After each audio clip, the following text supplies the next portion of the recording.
तो हेलो दोस्तों, आपका स्वागत है। आज मैं क्लास 10th का 2020 का सोशल साइंस का पूछा गया प्रीवियस ईयर का क्वेश्चन पेपर है, जो कि सोशल साइंस का है। तो दोस्तों, आप यदि क्लास 10th में है तो ये वीडियो आपके लिए काफ़ी इम्पोर्टेंट है, क्योंकि पूछा गया प्रश्न वो भी परीक्षा में दोबारा आता है। तो इस वीडियो को आप अंत तक देखिएगा। तो चलिए स्टार्ट करते हैं। पहला प्रश्न है, निम्न में से कौन सी एक बात है लोकतांत्रिक व्यवस्थाओं के अनुरूप नहीं है? निम्न में से कौन सी एक बात लोकतांत्रिक व्यवस्थाओं के अनुरूप नहीं है? ऑप्शन नंबर ए, कानून के समक्ष समानता का अधिकार। ऑप्शन नंबर बी, स्वतंत्र एवं निष्पक्ष चुनाव। ऑप्शन नंबर सी, उत्तरदायी शासन व्यवस्था। ऑप्शन नंबर डी, बहुसंख्यकों का शासन। तो इसका आंसर होगा ऑप्शन नंबर डी, बहुसंख्यकों का शासन। निम्न में से कौन सी एक बात लोकतांत्रिक व्यवस्थाओं के अनुरूप नहीं है? बहुसंख्यकों का शासन यह अनुरूप नहीं है। प्रश्न नंबर 2 पे है, लोकतंत्र की सफलता निर्भर करती है। ऑप्शन नंबर ए, नागरिकों की उदासीनता पर। ऑप्शन नंबर बी, नागरिकों की गैर कानूनी कार्रवाई पर। ऑप्शन नंबर सी, नागरिकों की विवेकपूर्ण सहभागिता पर। ऑप्शन नंबर डी, नागरिकों द्वारा अपनी जाति के हितों की रक्षा पर। तो इसका आंसर होगा ऑप्शन नंबर सी, नागरिकों की विवेकपूर्ण सहभागिता पर लोकतंत्र की सफलता निर्भर करती है। नागरिकों की विवेकपूर्ण सहभागिता पर। प्रश्न नंबर 3 है, क्षेत्रवाद की भावना का एक कुपरिणाम है। ऑप्शन नंबर ए, अपने क्षेत्र से लगाओ। ऑप्शन नंबर बी, राष्ट्रहित। ऑप्शन नंबर सी, राष्ट्रीय एकता। ऑप्शन नंबर डी, अलगाववाद। तो इसका आंसर होगा ऑप्शन नंबर डी, क्षेत्रवाद की भावना एक अलगाववाद का कुपरिणाम है। यानी कि क्षेत्रवाद की जो भावना एक कुपरिणाम है किसका? अलगाववाद का। प्रश्न नंबर 4 पे है, कोयला है। ऑप्शन नंबर ए, अनवीकरणीय संसाधन। ऑप्शन नंबर बी, नवीकरणीय संसाधन। ऑप्शन नंबर सी, जैव संसाधन। ऑप्शन नंबर डी, इनमें से कोई नहीं। तो इसका आंसर होगा ऑप्शन नंबर ए, अनवीकरणीय संसाधन, यानी कि समाप्त होने वाला संसाधन है कोयला। कोयला एक अनवीकरणीय संसाधन है, जो कि अनवीकरणीय का मतलब होता है समाप्त हो जाने वाला, नवीकरणीय का मतलब समाप्त नहीं होने वाला। प्रश्न नंबर 5 पे, भूस्खलन है। ऑप्शन नंबर ए, प्राकृतिक आपदा। ऑप्शन नंबर बी, मानवीय आपदा। ऑप्शन नंबर सी, सामान्य आपदा। ऑप्शन नंबर डी, इनमें से कोई नहीं। तो इसका आंसर होगा ऑप्शन नंबर ए, प्राकृतिक आपदा। प्रश्न नंबर 6 पे, महासागर तल के कंपन का परिणाम है। ऑप्शन नंबर ए, हिमस्खलन। ऑप्शन नंबर बी, चक्रवात। Option number C, tsunami. Option number D, इनमें से कोई नहीं। तो इसका आंसर होगा ऑप्शन नंबर सी, सुनामी। महासागर तल के कंपन का परिणाम है सुनामी परिणाम है। प्रश्न नंबर 7 पे है, पृथ्वी की सतह पर सर्वप्रथम पहुंचने वाली भूकंपीय तरंग है। ऑप्शन नंबर ए, पी तरंग। ऑप्शन नंबर बी, एस तरंग। ऑप्शन नंबर सी, एल तरंग। ऑप्शन नंबर डी, टी तरंग। तो इसका आंसर होगा ऑप्शन नंबर ए, पी तरंग। पृथ्वी की सतह पर सर्वप्रथम पहुंचने वाली भूकंपीय तरंग वह पी तरंग है। प्रश्न नंबर 8 पे, सुनामी का संबंध है। ऑप्शन नंबर ए, स्थल से। ऑप्शन नंबर बी, समुद्र से। ऑप्शन नंबर सी, आसमान से। ऑप्शन नंबर डी, इनमें से कोई नहीं। तो इसका आंसर होगा ऑप्शन नंबर बी, समुद्र से। सुनामी का संबंध समुद्र से है। सुनामी का संबंध समुद्र से है। प्रश्न नंबर 9 पे है, भारत में कोयले का सर्वप्रथम उत्पादक राज्य है। Option number A, Paschim Bangal. Option number B, Jharkhand. Option number C, Orissa. Option number, और दोस्तों ये उड़ीसा ऐसे भी होता है, वो ओडिशा, तो ओडिशा ऐसे भी होता है, तो ओडिशा छत्तीसगढ़। तो इसका आंसर होगा option number B, Jharkhand. Bharat में कोयले का सर्वप्रथम उत्पादक राज्य वह है झारखंड, ये भी आपको ध्यान रखना है। प्रश्न नंबर 10 पे है, भारत का प्रथम लौह इस्पात उत्पादन उद्योग है। भारत का प्रथम लौह इस्पात उत्पादक उद्योग है।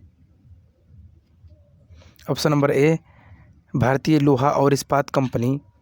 ऑप्शन नंबर बी, टाटा लोहा और इस्पात कंपनी। Option number C, Bokaro steel city. Option number D, Visvesvaraya लोहा और इस्पात प्लांट। तो 10 का आंसर होगा ए, भारतीय लोहा और इस्पात कंपनी। भारत का प्रथम लौह इस्पात उत्पादक उद्योग वो है भारतीय लोहा और इस्पात कंपनी है। प्रश्न नंबर 11 पे है, स्वर्णिम चतुर्भुज संबंधित है। स्वर्णिम चतुर्भुज संबंधित है। ऑप्शन नंबर ए, रेलवे से। ऑप्शन नंबर बी, सड़क मार्ग से। ऑप्शन नंबर सी, जल मार्ग से। ऑप्शन नंबर डी, वायु मार्ग से। तो इसका आंसर होगा ऑप्शन नंबर सड़क मार्ग से। स्वर्णिम चतुर्भुज संबंधित है, तो ये सड़क मार्ग से संबंधित है। ओके, तो ये दोस्तों 2020 में क्या पूछा गया प्रश्न है, जो कि साइंस का है, सोशल साइंस का है। प्रश्न नंबर 12 पे है, गंडक परियोजना है। गंडक परियोजना है। ऑप्शन नंबर ए, बेतिया में। Option number B, Valmiki Nagar में। वाल्मीकि नगर में, मोतिहारी में। ऑप्शन नंबर डी, छपरा में। तो इसका आंसर है option number B, Valmiki Nagar में गंडक परियोजना स्थित है। गंडक परियोजना वाल्मीकि नगर है। प्रश्न नंबर 13 पे, हिंद चीन पहुंचने वाले प्रथम व्यापारी कौन थे। हिंद चीन पहुंचने वाले प्रथम व्यापारी कौन थे। Option number A, England. Option number B, फ्रांसीसी। ऑप्शन नंबर सी, पुर्तगाली। Option number D, Dutch. तो इसका आंसर होगा ऑप्शन नंबर सी, पुर्तगाली। हिंद चीन पहुंचने वाले प्रथम व्यापारी कौन थे, वो थे पुर्तगाली। और इसके बारे में और बात करो तो जैसे जो वास्को डी गामा थे, जो कि भारत आए थे, वही पुर्तगाली के मेंबर ही थे, पुर्तगाली के ही थे वो वास्को डी गामा। और पुर्तगाली के संस्थापक की बात करें तो वो अल्बुकर्क थे, जो कि वास्तविक इसका संस्थापक थे। तो भी आपको ध्यान रखना है। और इन लोगों का प्रमुख केंद्र, मतलब मेन केंद्र था भारत के अंदर का, वह है गोवा। इन लोगों ने सबसे पहले गोवा पर कब्जा किया था। प्रश्न नंबर 14 पे है, सविनय अवज्ञा आंदोलन कब शुरू हुआ। सविनय अवज्ञा आंदोलन कब शुरू हुआ। Option number A, 1920। Option number B, 1930। Option number C, 1935। Option number D, 1942। तो इसका आंसर होगा ऑप्शन नंबर 1930, यानी कि सविनय अवज्ञा आंदोलन 1930 से शुरू किया गया था। सविनय अवज्ञा आंदोलन। प्रश्न नंबर 15 पे, राउरकेला लोहा इस्पात उद्योग है। ऑप्शन नंबर ए, उड़ीसा में। ऑप्शन नंबर बी, झारखंड में। ऑप्शन नंबर सी, मध्य प्रदेश में। ऑप्शन नंबर डी, पश्चिम बंगाल में। तो इसका आंसर होगा ऑप्शन नंबर ए, उड़ीसा में। राउरकेला लोहा इस्पात उद्योग है, तो वह उड़ीसा में स्थित है। प्रश्न नंबर 16 पे है, सामंती व्यवस्था से हटकर किस प्रकार की शहरी व्यवस्था की प्रवृत्ति बढ़ी। सामंती व्यवस्था से हटकर किस प्रकार की शहरी व्यवस्था की प्रवृत्ति बढ़ी। ऑप्शन नंबर ए, प्रगतिशील प्रवृत्ति। ऑप्शन नंबर बी, आक्रामक प्रवृत्ति। ऑप्शन नंबर सी, रूढ़िवादी प्रवृत्ति। ऑप्शन नंबर डी, शोषणकारी प्रवृत्ति। तो इसका आंसर होगा ऑप्शन नंबर ए, प्रगतिशील प्रवृत्ति। सामंती व्यवस्था से हटकर किस प्रकार की शहरी व्यवस्था की प्रवृत्ति बढ़ी, प्रगतिशील प्रवृत्ति बढ़ी। प्रश्न नंबर 17 पे, सुदूर संवेदी उपग्रह यानी कि रिमोट सेंसिंग उपग्रह का प्रयोग किस लिए होता है? ऑप्शन नंबर ए दूर संचार के लिए, ऑप्शन नंबर बी मौसम विज्ञान के लिए, ऑप्शन नंबर सी संसाधन की खोज के लिए, ऑप्शन नंबर डी दूरदर्शन के लिए। तो इसका आंसर होगा ऑप्शन नंबर बी मौसम विज्ञान के लिए। सुदूर संवेदी उपग्रह का प्रयोग किस लिए होता है? तो ये मौसम विज्ञान के लिए होता है सुदूर संवेदी उपग्रह का प्रयोग।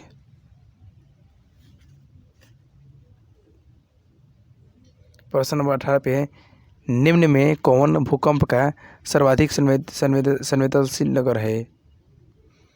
Option number A Dehradun, option number B Ranchi, option number C Hyderabad, option number D Chennai. जिसका आंसर होगा ऑप्शन नंबर ए है देहरादून। निम्न में कौन भूकंप का सर्वाधिक संवेदनशील नगर है? तो वह देहरादून है। प्रश्न नंबर 19 पे, भारत में वित्तीय वर्ष कौन कहा जाता है? यानी कि भारत में वित्तीय वर्ष किसे कहा जाता है? 1 जनवरी से 1 दिसंबर तक, ऑप्शन नंबर बी 1 जुलाई से 30 जून तक, ऑप्शन नंबर सी 1 अप्रैल से 31 मार्च तक, ऑप्शन नंबर डी 1 सितंबर से 31 अगस्त तक। तो इसका आंसर होगा ऑप्शन नंबर सी 1 अप्रैल से 31 मार्च तक भारत में वित्तीय वर्ष कहा जाता है, यह होता है। प्रश्न नंबर 20 पे है, निम्न में से किसे पिछड़ा राज्य कहा जाता है? Option number A Punjab, option number B Kerala, option number C Bihar, option number D Delhi. तो आपको तो मुझे लगता है कि पता ही होगा, सबसे पिछड़ा राज्य वो बिहार को कहा जाता है। ऑप्शन नंबर सी इसका आंसर होगा कि बिहार को सबसे पिछड़ा राज्य बिहार को कहा जाता है। प्रश्न नंबर 21 है, कांटी तापीय विद्युत परियोजना किस जिला में स्थापित है? कांटी तापीय विद्युत परियोजना किस जिला में स्थापित है? Option number A Purnia, option number B Siwan, option number C Muzaffarpur, option number D Purvi Champaran. तो इसका आंसर होगा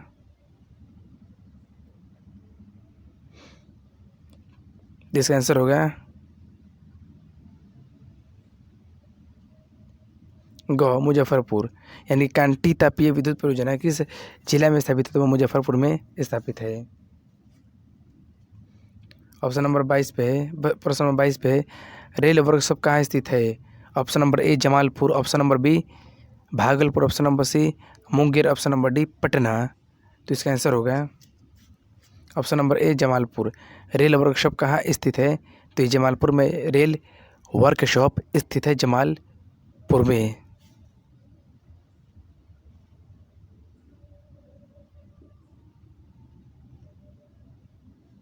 प्रश्न नंबर 23 पे सुनामी का प्रमुख कारण क्या है? सुनामी का प्रमुख कारण क्या है? ऑप्शन नंबर ए समुद्र में भूकंप, ऑप्शन नंबर बी मैदान क्षेत्र में भूकंप, ऑप्शन नंबर सी पर्वत पर भूकंप, ऑप्शन नंबर डी इनमें से कोई नहीं। तो इसका आंसर होगा ऑप्शन नंबर ए समुद्र में भूकंप। तो सुनामी का प्रमुख कारण क्या है? तो है समुद्र में भूकंप जो है ये सुनामी का प्रमुख कारण है। प्रश्न नंबर 24 पे है, सुखाड़ क्या है? सुखाड़ क्या है? ऑप्शन नंबर ए प्राकृतिक आपदा है, ऑप्शन नंबर बी मानव जनित आपदा, ऑप्शन नंबर सी सामान्य आपदा, ऑप्शन नंबर डी इनमें से कोई नहीं। तो इसका आंसर होगा ऑप्शन नंबर ए प्राकृतिक आपदा। सुखाड़ क्या है? तो ये एक प्राकृतिक आपदा है सुखाड़। 25 पे काउंट काबूर को विक्टर इमैनुएल ने किस पद पर नियुक्त किया है? ऑप्शन नंबर ए सेनापति, ऑप्शन नंबर बी फ्रांस में राजदूत, ऑप्शन नंबर सी प्रधानमंत्री, ऑप्शन नंबर डी गृह मंत्री। तो इसका आंसर होगा ऑप्शन नंबर सी प्रधानमंत्री। प्रश्न नंबर 26 पे रक्त एवं लौह की नीति का अवलंबन किसने किया था? रक्त एवं लौह की नीति का अवलंबन किसने किया था? तो option number A Mazzini, option number B Hitler, option number C Bismarck, option number D William first. तो इसका आंसर होगा ऑप्शन नंबर सी बिस्मार्क। रक्त एवं लौह की नीति क्या है, अवलंबन किसने किया था, तो ये बिस्मार्क ने अवलंबन किया था। प्रश्न नंबर 27 पे साम्यवादी शासन का पहला प्रयोग कहाँ हुआ था। ऑप्शन नंबर ए रूस में, option number B Japan, option number C चीन, ऑप्शन नंबर डी क्यूबा। तो इसका आंसर होगा ऑप्शन नंबर ए रूस। साम्यवादी शासन का पहला प्रयोग कहाँ हुआ था, तो रूस में हुआ था साम्यवादी शासन का पहला प्रयोग।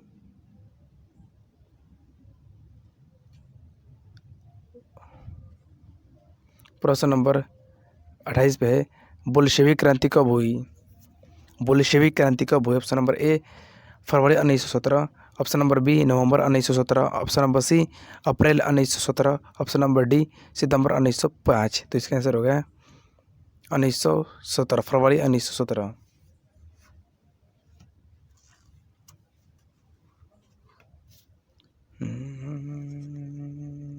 ओके, एक मिनट। ओके, तो इसका आंसर होगा ऑप्शन नंबर बी नवंबर 1917। बोल्शेविक क्रांति कब हुई थी, नवंबर 1917 में बोल्शेविक क्रांति हुई थी। प्रश्न नंबर 29 पे द्वितीय महायुद्ध के बाद यूरोप में कौन सी संस्था का उदय आर्थिक दुष्प्रभाव को समाप्त करने के लिए हुआ है। तो इसका option number A SAARC, option number B NATO, option number C OPEC, option number D यूरोपीय संघ। तो इसका आंसर होगा ऑप्शन नंबर डी यूरोपीय संघ। द्वितीय महायुद्ध के बाद यूरोप में कौन सी संस्था का उदय हुआ आर्थिक दुष्प्रभाव को समाप्त करने के लिए यूरोपीय संघ का विकास हुआ। ओके,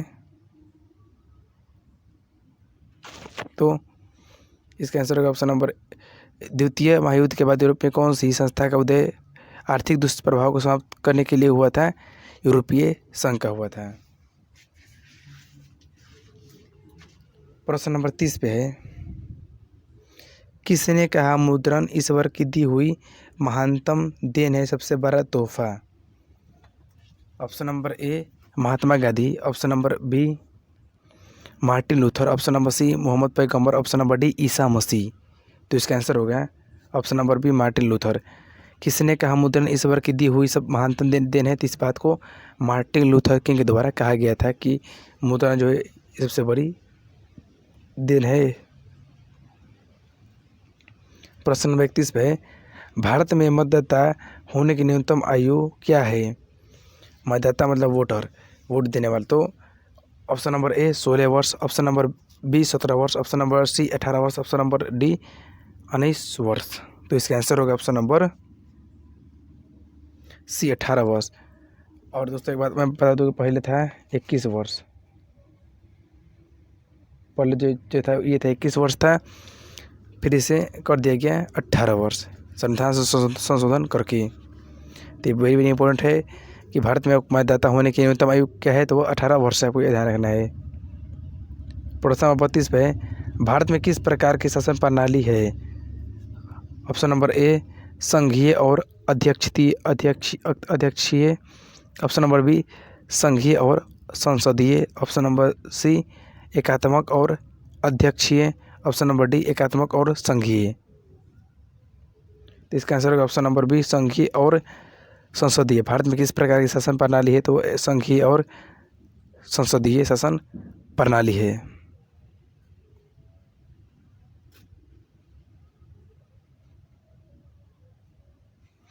प्रश्न नंबर 34 पे मानव शरीर में जल की मात्रा होती है। Option number A 55%, option number B 60%, option number C 65%, option number D 70%।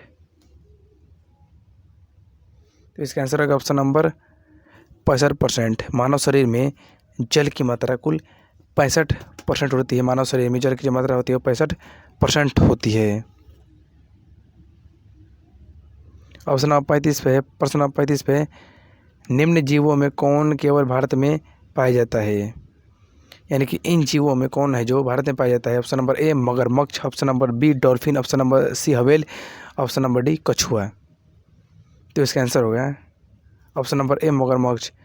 निम्न में जीवों में कौन सी केवल जीव है जो भारत में पाया जाता है, तो मगरमच्छ जो है केवल ये भारत में पाया जाता है, मगरमच्छ।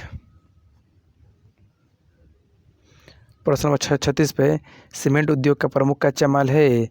ऑप्शन नंबर ए चूना पत्थर, option number B bauxite, option number C granite, option number D लौह अयस्क। तो इसका आंसर हो गया चूना पत्थर। सीमेंट उद्योग का सब प्रमुख कच्चा माल है तो है चूना पत्थर। जो है सीमेंट उद्योग का प्रमुख कच्चा माल है चूना पत्थर। प्रश्न नंबर 37 पे दीर्घकालीन ऋण प्रदान करने वाली संस्था कौन सी है। ऑप्शन नंबर ए कृषक महाजन, ऑप्शन नंबर बी भूमि विकास बैंक, ऑप्शन नंबर सी प्राथमिक कृषि साख समिति, ऑप्शन नंबर डी इनमें से कोई नहीं। तो इसका आंसर होगा ऑप्शन नंबर बी भूमि विकास बैंक। दीर्घकालीन ऋण प्रदान करने वाली संस्था कौन सी तो है भूमि विकास बैंक। जो है ये प्रदान करने वाली संस्था का नाम है भूमि विकास बैंक। प्रश्न नंबर 38 पे है आर्थिक विकास का तीसरा क्षेत्र है। आर्थिक विकास का तीसरा क्षेत्र क्या है। ऑप्शन नंबर ए कृषि क्षेत्र, ऑप्शन नंबर बी विज्ञान क्षेत्र, ऑप्शन नंबर सी शिक्षा क्षेत्र, ऑप्शन नंबर डी सेवा क्षेत्र। तो इसका आंसर हो गया ऑप्शन नंबर डी सेवा क्षेत्र। आर्थिक विकास का तीसरा क्षेत्र क्या है तो वह सेवा क्षेत्र है। प्रश्न नंबर 39 पे नई आर्थिक नीति में किसे सम्मिलित किया गया है। नई आर्थिक नीति में किसे सम्मिलित किया गया है। ऑप्शन नंबर ए उदारीकरण, ऑप्शन नंबर बी निजीकरण, ऑप्शन नंबर सी। तो इसका आंसर हो गया ऑप्शन नंबर डी इनमें सभी। नई आर्थिक नीति में किससे सम्मिलित किया गया है तीनों यानी कि सभी को सम्मिलित किया गया नई आर्थिक नीति में।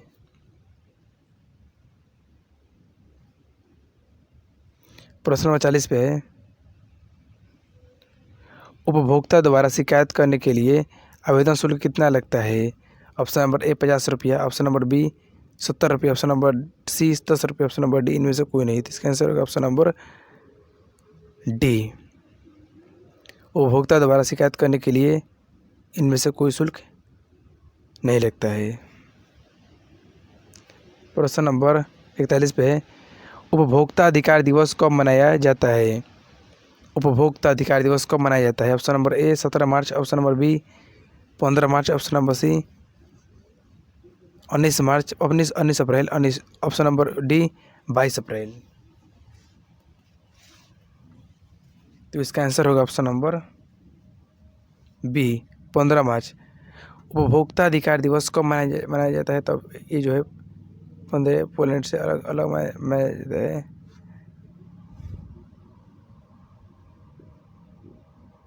प्रश्न नंबर 42 पे वैश्वीकरण के प्रमुख अंग कितने हैं। वैश्वीकरण के प्रमुख अंग कितने हैं। Option number A 1, option number B 2, option number C 5, option number D 4। तो इसका आंसर हो गया ऑप्शन नंबर डी 4। वैश्वीकरण के प्रमुख अंग कितने हैं तो वो 4 जो है वैश्वीकरण के प्रमुख है अंग।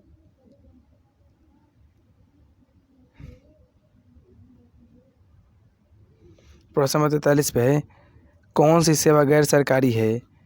कौन सी सेवा गैर सरकारी है।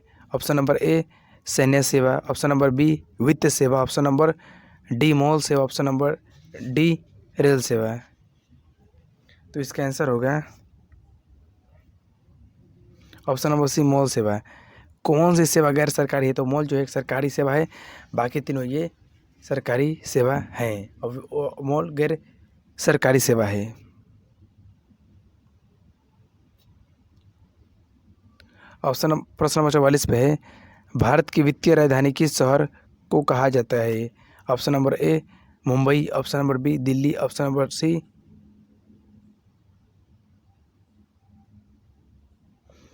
तो इसका आंसर होगा option number B, option number A Mumbai.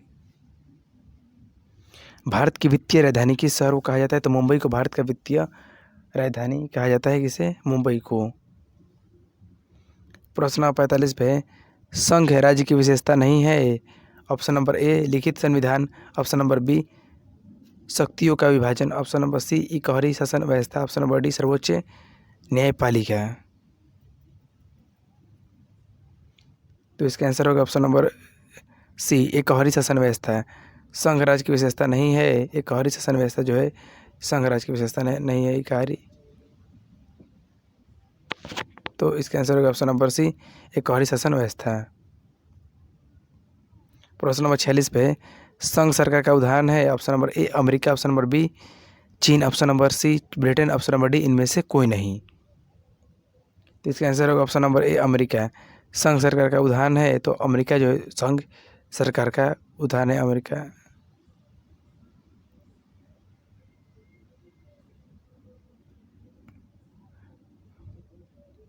प्रश्न नंबर 47 पे है बिहार में संपूर्ण क्रांति का नेतृत्व निम्नलिखित में से किसने किया है। बिहार में संपूर्ण क्रांति का नेतृत्व निम्नलिखित में से किसने किया। Option number A Morarji Desai ने, option number B Nitish Kumar ने, option number C Indira Gandhi, option number D Jayaprakash Narayan. तो इसका आंसर होगा option number D Jayaprakash Narayan ने की थी। बिहार में संपूर्ण क्रांति का नेतृत्व निम्नलिखित में से किसने किया था तो वह जयप्रकाश नारायण ने किया था।